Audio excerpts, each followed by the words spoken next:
Ooh.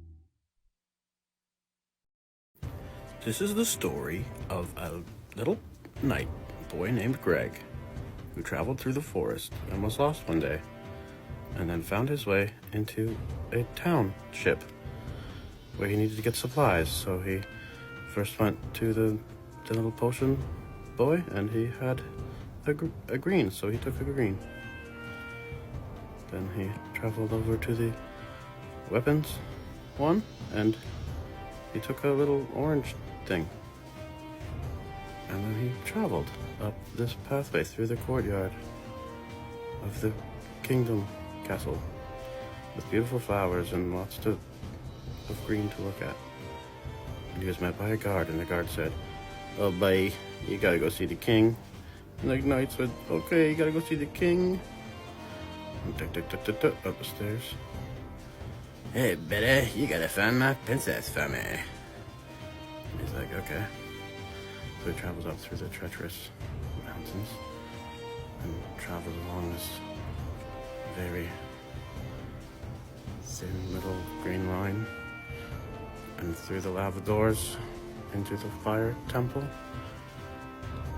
where he meets the big end boss. There's blue and green, and they're like, I can be bothered. Yeah, no, I'm pretty tired. Yeah, let's just let him go. Yeah, let's let him go. He's like, all right. I guess I'll just... Okay. Thank you. Through another lava door. First prison has its skull in it. The second one's a dead skeleton. And then he finds the princess. But he goes, "Oh, you're blonde?" And then he just kind of sneaks out through the hole he made and then travels along the docks to try to find a boat. Then at the dock, gets on the boat, and he sets sail for a new adventure.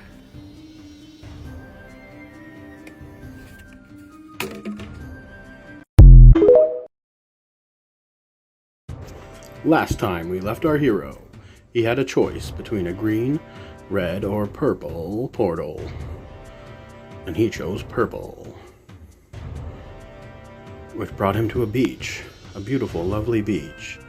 He walked underneath this Super Mario 3 friggin' Cuphead looking sun.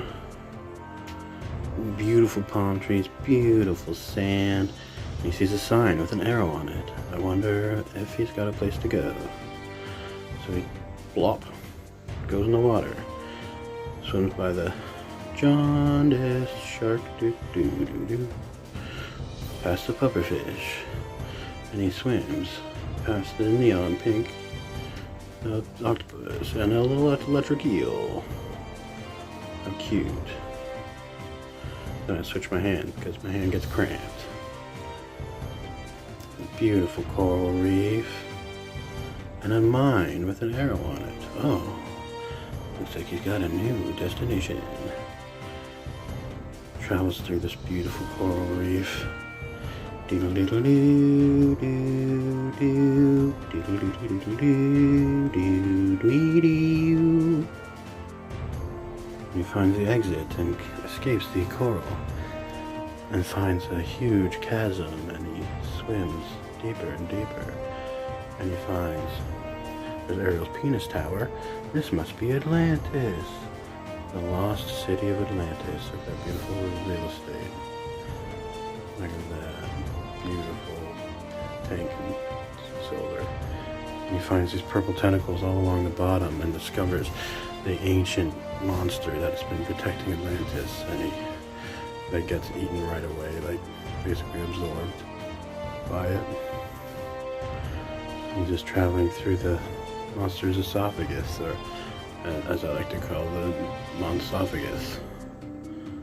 And he lands in the stomach, and he's trapped, and he has no idea how to get out. But they at least have honey mustard, so he's got to at least try something. Here, he makes a little sandwich. He hasn't eaten the whole time, like in Atlantis. And he escapes. And there's only one way out. Better out than in. Right? And then travels through what I like to call the poop tube. And out what I like to call the sphincter. And he lands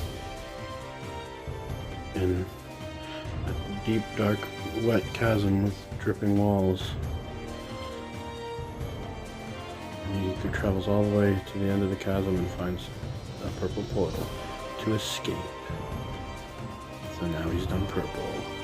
Now all that's left is this, if I can get this thing turned, this is a red portal and a green.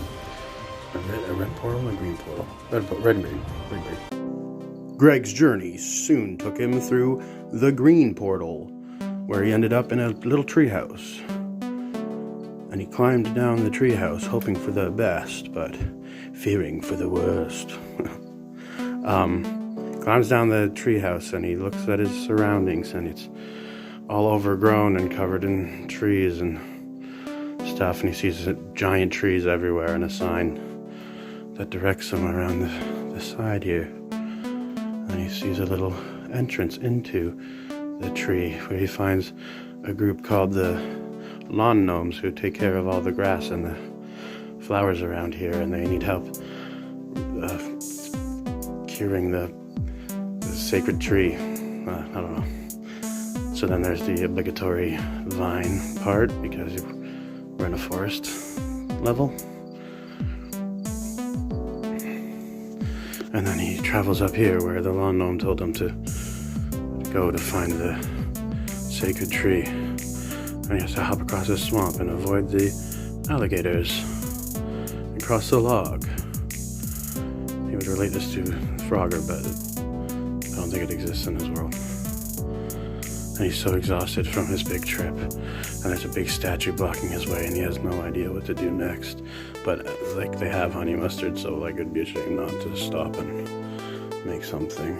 So he kind of puts it together and makes a little sandwich, takes it with him, finds a ladder to get on top of this fallen statue, and he climbs up the fallen statue. And he calls across the vines to the very big tree that was also there, to cross the bridge, the rickety broken bridge, to get to a hedge maze. Okay, I had a lot of difficulty with this part.